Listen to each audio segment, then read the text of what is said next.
یہودی جو مذہب ہے، نام جو ہے آپ یہودی سنتے ہیں، یہ دراصل حضرت یعقوب علیہ السلام کے 12 بیٹے تھے، ان میں سے بڑے بیٹے کا نام یہودا تھا۔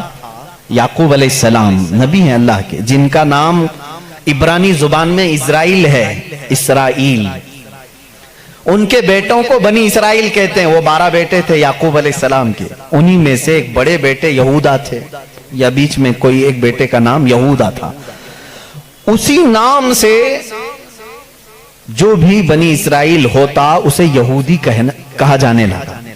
یہودی ایک قوم کا نام ہو گیا، وہ اب اس کو انگلش میں جیوز کہتے ہیں۔ آج جیوز یہ دنیا کی شریر قوم ہے، بڑی شریر قوم ہے۔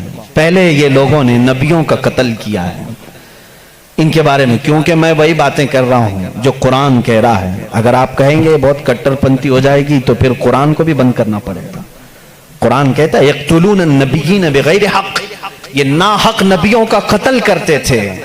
جب قرآن ان کی باتیں بیان کر رہا ہے تو میں کیوں نہ بیان کروں؟ یہ شریر قوم تھے، حق بات کو کبھی تسلیم نہیں کرتے تھے۔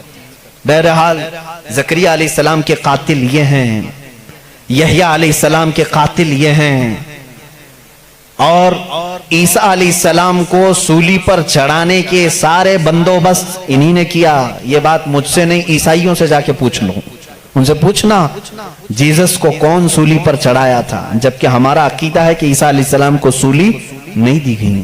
ہمارا عقیدہ قرآن سے ثابت ہے، اس پر میں بعد میں گفتگو کرتا ہوں۔ لیکن یہ یہودی قوم بڑی پرانی ہے، یعقوب علیہ السلام سے چل رہی ہے، ٹھیک ہے، کافی پرانی۔ یہ مانتے کس کتاب کو؟ کسی بھی دین کو، کسی بھی مذہب سے ہم کو اگر بات کرنا ہے تو اس کی جو مقدس کتاب ہے اسی سے بات کرنا۔ میں بھی انہی سے بات کروں گا، ہوائی فائرنگ نہیں۔ جو مقدس کتاب تمہارے نزدیک ہے اسی کی باتیں اگر میں رکھتا ہوں۔ یہاں محفل میں اتنا وقت نہیں ہوتا، تھوڑی تھوڑی جھلکیاں میں دے کر کے جاؤں گا تاکہ جو ریسرچ اسکالر ہیں وہ اس کو آگے بڑھائیں اور پھر اپنی تحقیق سے لوگوں کے سامنے یہ باتوں کو لائیں۔ یہودی قوم جس کتاب کو مقدس مانتی ہے وہ تورات ہے، جو موسیٰ علیہ السلام پر نازل ہوئی، اور زبور ہے جو حضرت داؤد علیہ السلام پر نازل ہوئی۔ ان کتابوں کے مجموعے کو آج انگلش میں اولڈ ٹیسٹمنٹ کہا جاتا ہے۔ یہ کتابیں مارکیٹ میں دستیاب ہیں، ان کو کیا کہتے ہیں؟ Old testament. تقریباً اس کتاب میں جو الگ الگ چھوٹی چھوٹی کتابوں کو ملایا گیا ہے 73 کتابوں کا مجموعہ ہے اولڈ ٹیسٹمنٹ۔ جیسے قرآن میں 30 پارے ہیں نا، پہلا پارہ، دوسرا پارہ، تیسرا پارہ، اس طرح سے اس میں پارے سمجھ لیں یا الگ الگ ٹاپکس۔ یہ کتنے ہیں؟ 73 ہیں۔ اس میں بھی ان کا بڑا اختلاف ہے، میں سارے اختلافات نہیں بتا سکتا آج، لیکن قرآن میں سب کا اتفاق ہے، چاہے وہ شیعہ ہو، دیوبندی ہو، وہابی ہو، اہل حدیث ہو، کوئی بھی ہو۔ جو عقیدہ ہم رکھتے ہیں اہل سنت و جماعت کے قرآن کے 30 پارے ہیں، سب کا اس بات پر اتفاق ہے۔ لیکن اولڈ ٹیسٹمنٹ پر سب کا اتفاق نہیں، ان میں سے کچھ مذہب 73 مانتے ہیں، کچھ 66 مانتے ہیں، 66 مانتے ہیں، کچھ لوگ 27 مانتے ہیں۔ بہرحال اولڈ ٹیسٹمنٹ میں ایک باب ہے جس کو استثناء کہتے ہیں، ایک پارے کا نام ہے، ایک کتاب کا، ایک جز کا، جس کو ڈیوٹرونومی انگلش میں کہتے ہیں۔ اس میں ایک آیت آئی ہے۔ آیت ظاہر سی بات ہے اللہ کی ہے، آیت اللہ کی ہے اور موسیٰ علیہ السلام پر نازل ہو رہی ہے۔ اللہ تعالیٰ فرما رہا ہے اے موسیٰ، میں تمہارے بعد تمہارے بھائیوں میں، بھائیوں سے مراد نبیوں میں، ایک ایسا نبی بھیجوں گا جو تمہاری ہی طرح سے ہوگا، تمہاری ہی طرح سے ہوگا، لیکن میں اس کے منہ میں اپنی زبان رکھ دوں گا۔ اور دوسری آیت آتی ہے کہ وہ فاران کی چوٹیوں سے چمکے گا۔ یہ فاران کیا ہے؟ یہ فاران کی چوٹیاں کہتے ہیں مکہ مکرمہ میں جو اب پہاڑ ہے، جبل کعبہ جو خانہ کعبہ کے قریب، انہوں نے اس کو سب ختم کر دیا، آج وہاں پر بادشاہوں کے محلات بنے ہوئے ہیں۔ وہاں فاران کی چوٹیاں کہا جاتا تھا کہ وہ مکہ کا ایک پہاڑ ہے، اور